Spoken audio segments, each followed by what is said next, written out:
సూర్యభగవానుల వారి పుత్రిక యమునమ్మ. బిడ్డ సేవలకు పొంగిపోయిన స్వామివారు అమ్మకు సహాయపడాలి అనుకున్నారట.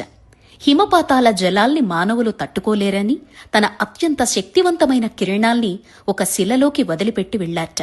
ఈ శిలను తాకగానే అమ్మ ప్రవాహం వేడినీటి సెగలుగా మారుతుంది. అదే సూర్యకుండంగా పూజలందుకుంటోంది యమునోత్రిలో. యమునోత్రి దర్శనానికి వెళ్లే ప్రతి భక్తుడికి కనపడే వింత వేడినీటి కుండాలు, ఒకటి సూర్యకుండం, 2 యమునకుండం. మరి అందరూ స్నానమాచరించే యమునకుండం వేడినీటి కుంటగా ఎలా ఏర్పడింది? సతీదేవిని కోల్పోయాక పరమశివుడు తన ఆగ్రహ జ్వాలలు పెల్లుబుకే తన అగ్నిజ్వాలల నుంచి సేద తీరేందుకు యమునమ్మలో ఒక్క మునక వేశాట.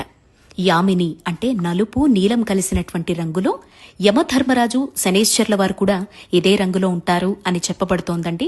అదే రంగులో కాంతులీనేటువంటి నీలి రంగులో యమునమ్మ కూడా ఉంటారు. శివయ్య జ్వాలల్ని తనలో కలుపుకొని నల్లని రంగులోకి మారిపోతుందిట. అందుకే ఇక్కడ అసలైన యమున కుండంలో నీటి భాగమంతా మనకు నల్లగా కనిపిస్తుంది. ఇది యమున కుండంగా మారింది. ఇక్కడ స్నానాలనాచరించి తమ పాపాల్ని కడుక్కుంటూ ఉంటారు భక్తులు. వీటినే ఇంగ్లీష్లో అంటే సైన్స్ భాషలో హాట్ స్ప్రింగ్స్ అంటారనుకోండి. సైన్స్ ఏమన్నా చెప్పనివ్వండి, ఆధ్యాత్మికతను నమ్మే నాలాంటి వారికి మాత్రం ఇది దైవలీల. ఇక్కడ స్నానం చెయ్యగానే ట్రెక్కింగ్ చేసిన ఒళ్ళు నొప్పులంతా మాయమండి.